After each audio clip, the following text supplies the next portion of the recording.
general command line နဲ့ hard drive တစ်ခုခုကိုကျွန်တော်တို့ format ရိုက်မယ်ဆိုရင် USB stick ပဲဖြစ်ဖြစ် hard disk ပဲဖြစ်ဖြစ်ဒီ format ရိုက်လို့တဲ့ drive တစ်ခုကိုဆက်မှာထိုးလိုက်ရမှာဖြစ်ပါတယ်အဆင့်1အနေနဲ့ပထမဆုံးနေ Okay အဲ့လိုထိုးပြီးတော့မကြခင်မှာကျွန်တော်တို့ဆက်မှာတက်လာပါမယ် Okay ကျွန်တော်တို့ဒီလက်ရှိ format ရိုက်မဲ့ stick လေးဒီတက်လာပြီဖြစ်ပါတယ်အဲ့ stick လေးကိုကျွန်တော်တို့ format ရိုက် drive f လေးကိုပေါ့နော်လက်ရှိကျွန်တော်စီမှာရှိတဲ့ဒီ drive f လေးကို format ရိုက်မယ်ဆိုတော့အဆင့်1 stick ကိုထိုးပြီးသွားပြီဆိုတော့အဆင့်2အနေနဲ့မလုပ်အောင်လဲဆိုတော့ကျွန်တော်တို့ command line ပေါ့နော် command line နဲ့ရိုက်မှာဖြစ်တဲ့အတွက် command line ခေါ်မယ် window နဲ့ r နဲ့တွဲနှိပ်ပြီးတော့ rambout ခေါ်မယ်ပေါ့နော်ဆိုတော့ CMD လို့အတူကောင်းနဲ့ရိုက်လိုက်ပြီးတော့ enter ခေါက်လိုက်တာနဲ့ကျွန်တော်တို့ command line လေးကျလာပြီဖြစ်ပါတယ် command line လေးကျလာပြီဆိုတာနဲ့ကျွန်တော်တို့တွေဆက်သွားလို့ရပြီဒါကတော့ rambout ကနေခေါ်တာပေါ့နော် CMD ခေါ်တဲ့နောက်တစ်မျိုးကတော့ကျွန်တော်တို့ menu key ကိုဖိမယ်ဖိပြီးတော့ CMD လို့နှိပ်လိုက်မယ် rambout ကိုကျလာပြီ command prompt ဆိုတာလေးကို run as administrator နဲ့ right click ခောက်ပြီးတော့ခေါ်လိုက်မယ် yes ပေးလိုက်မယ် okay ကျွန်တော်တို့အဆင့်2 rambout ကိုခေါ်ပြီးပြီ rambout ကနေရော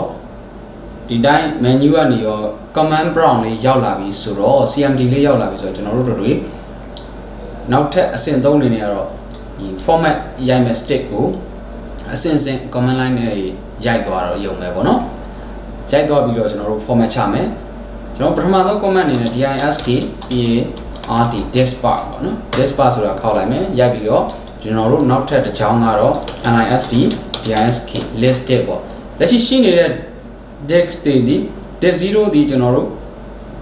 1T ပါတယ် laptop မှာ built-in ပါတယ် hard disk ပါ disk 1ဒီ 119GB ပေါ့နော် 128GB ဖြစ်တဲ့ SSD ပေါ့လက်ရှိ operating system ကို install လုပ်ထားတဲ့ဟာပါ disk 2ဒီ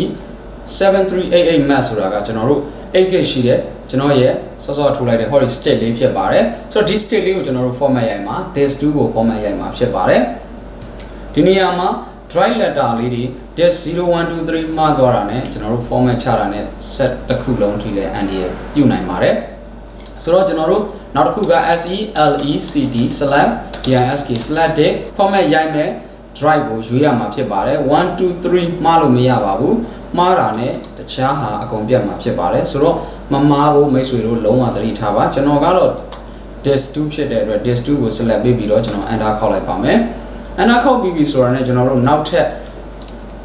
select လုပ်ပြီးရင်ကျွန်တော်တို့အဲ့ဒီ disk ကို clean clean လုပ်ပါမယ် okay clean လုပ်နေပါပြီ okay clean လုပ်တာ 100% ပြီးသွားပြီ disk part success in the cleaning disk ဒါပြီးသွားပြီနောက်ထပ်တစ်ဆင့်အနေနဲ့ကတော့ကျွန်တော်တို့ partition primary လုပ်မယ် create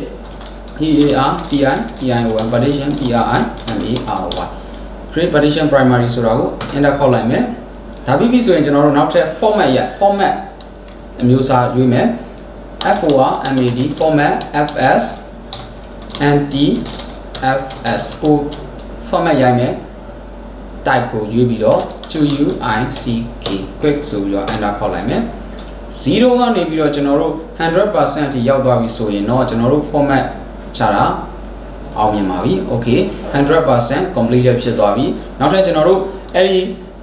drive ကိုကျွန်တော်တို့ active ပေးလိုက်ပါမယ် active active ဆိုပေးပြီးတော့ enter ခေါ်လိုက်ပါမယ်အဆင့်ကတော့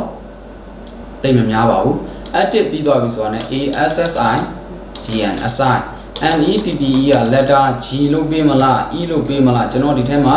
G ဆိုတာမရှိဘူး letter G လို့ပေးခဲ့ပြီးတော့ကျွန်တော်တို့ enter ခေါက်ရင်လည်းရတယ်တကယ်လို့ letter မပေးဘဲနဲ့ assign ဆိုပြီးနှိပ်လိုက်ရင်လည်းရပါတယ်ကျွန်တော် letter မပေးခဲ့ဘဲနဲ့ပြပါမယ် assign ဆိုပြီး enter ခေါက်လိုက်မှာဖြစ်ပါတယ်ခဏနေကျွန်တော်တို့ရဲ့ဒီ USB stick လေး format ချတာအောင်မြင်ပြီးတော့ဒီ screen မှာ edit ဖြစ်လာတာတွေ့ရမှာဖြစ်ပါတယ် command prompt ကနေပြီးတော့ကျွန်တော်တို့ format ချတာလေးကိုစနစ်တကျ format ချတာလေးကိုအောင်မြင်စွာပြီးဆုံးသွားပြီဖြစ်ပါတယ်ကျွန်တော်ရဲ့ဒီဗီဒီယိုလေးကိုကြည့်ပြီးတော့မိတ်ဆွေတို့